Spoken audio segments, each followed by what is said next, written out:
Thank you very much, Kathleen. You know, I noticed in your introduction, you didn't mention that I ran for president. It was a forgettable experience, I know. And I used to tell people in my presidential race I had two problems, just two, Obama and Clinton. But I used to run in third.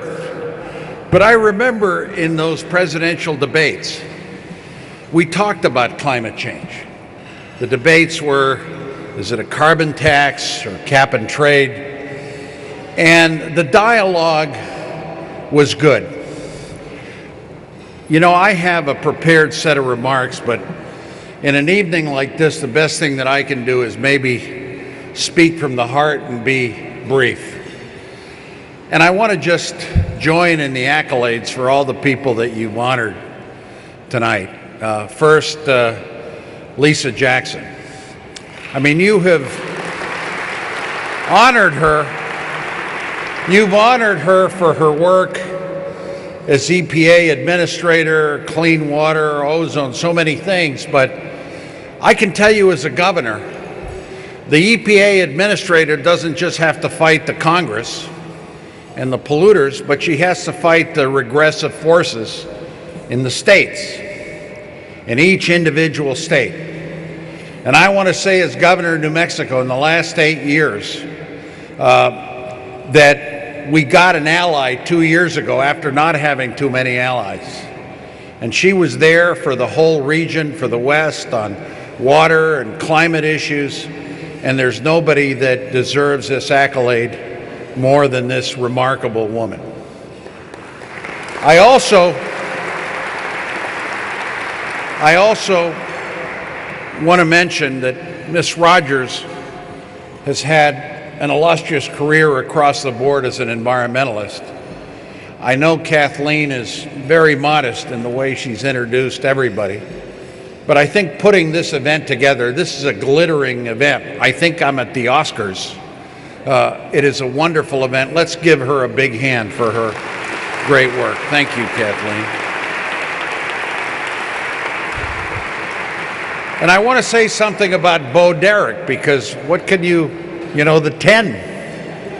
She not just has been a great advocate for the environment and conservation and wildlife, but I think she represents something that was not brought up in her introduction and what is needed in the climate change and environmental movement. She's a Republican.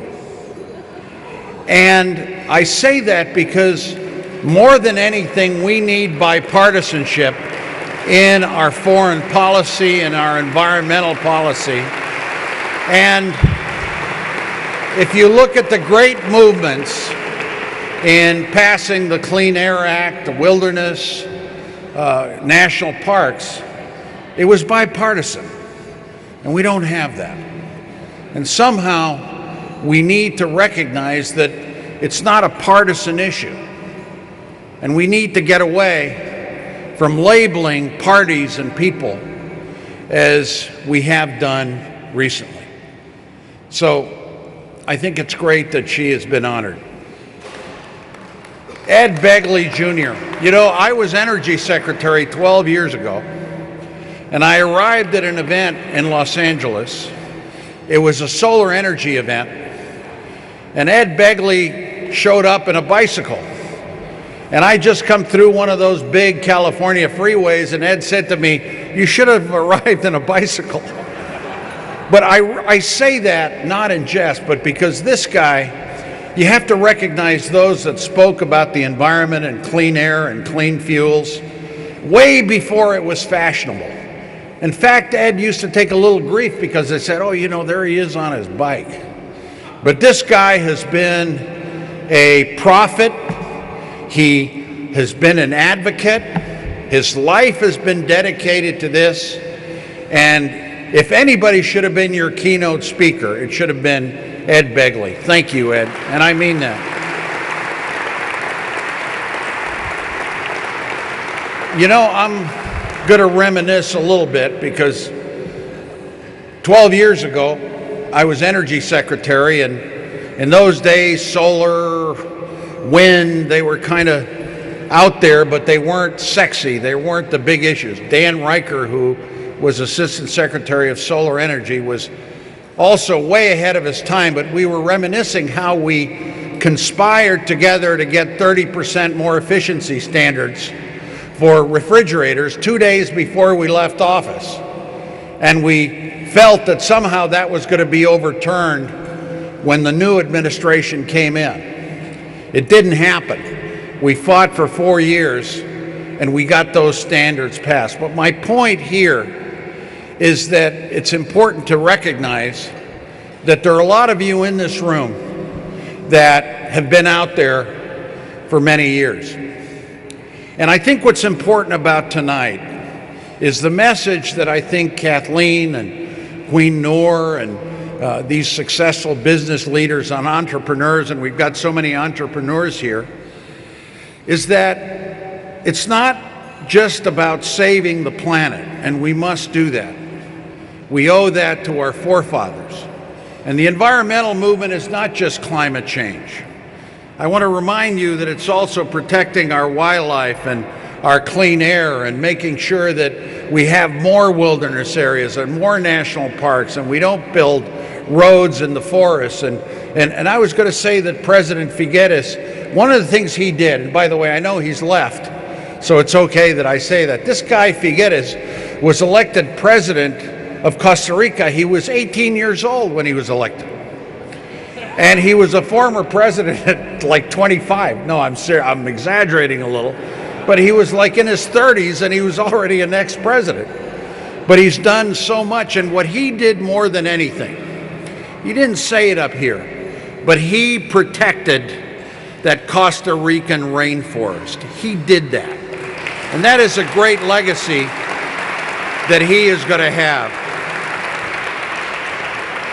You know what I think is the message here, and Kathleen mentioned it, is that protecting the planet, climate change, the carbon war room, cap and trade, a carbon tax, what we're talking about here is not just environmental regulation and do-goodism. What we're talking about here is a green economy, jobs, entrepreneurship. Yes, making money. There's nothing wrong with that. As somebody that just left the governorship, I'm trying to do that myself. In fact, I'm letting you know now that for my speeches, for these boring speeches I give, I now get paid. Not this one.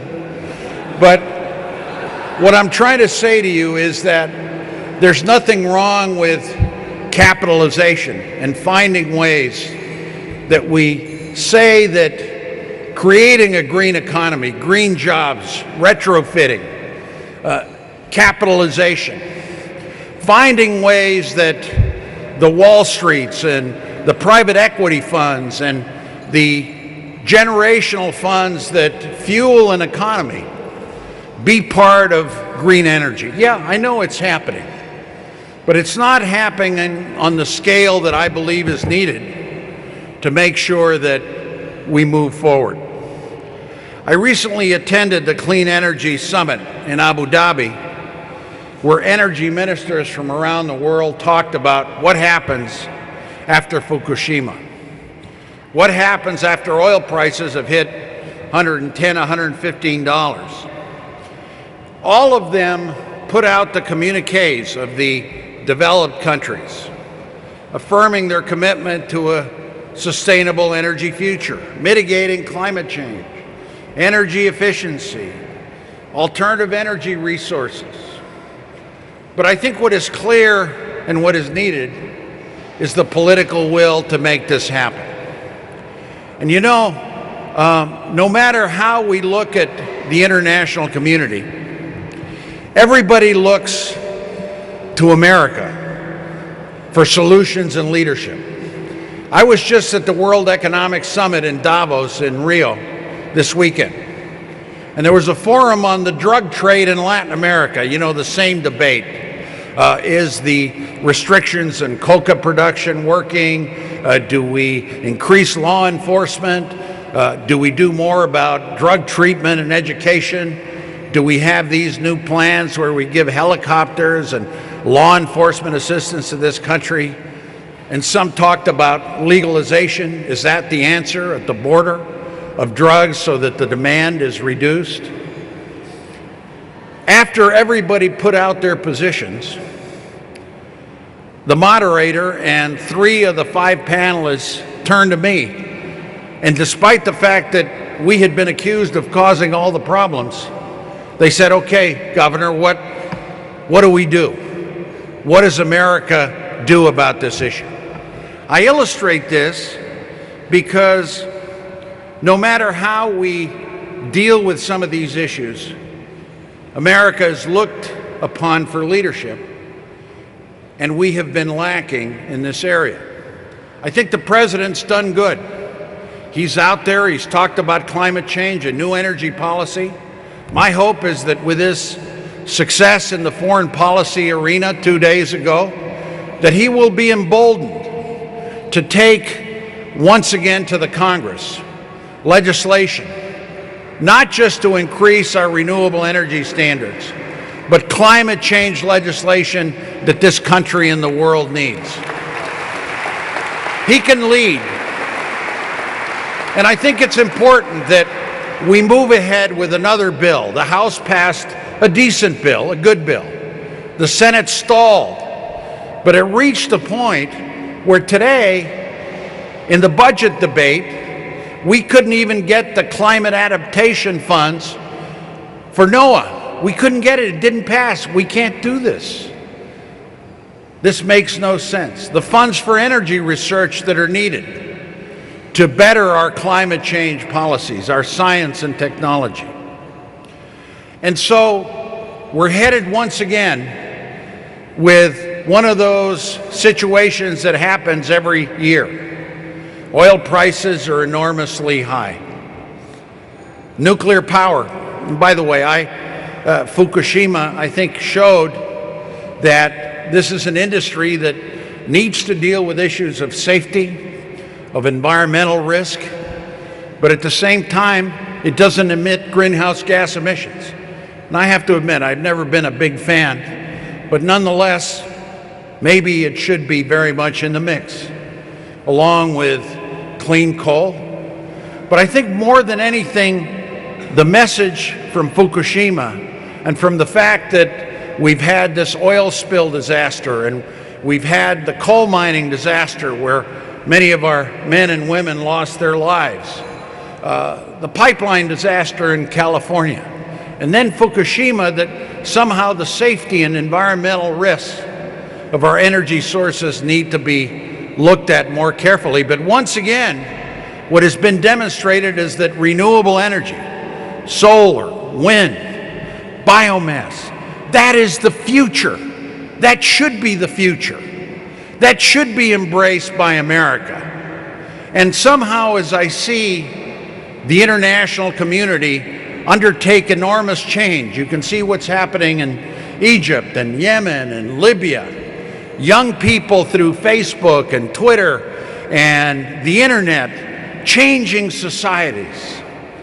And one of the dreams that I have is that that technological revolution will come to America's population and Americans young and say to the American political leadership that we need legislation to ensure that our planet is clean and safe.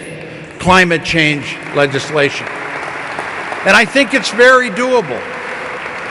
You know, the needs for climate change require unprecedented cooperation on an international level and a domestic commitment for developing and deploying low and no carbon options, including a range of renewable energy sources. You know, the historical record suggests that it takes roughly 50 years to transition from one basic fuel to another. This adds energy to this time frame for a more sustainable energy future. But we don't have another 50 years. The urgency of climate change says we don't have that luxury.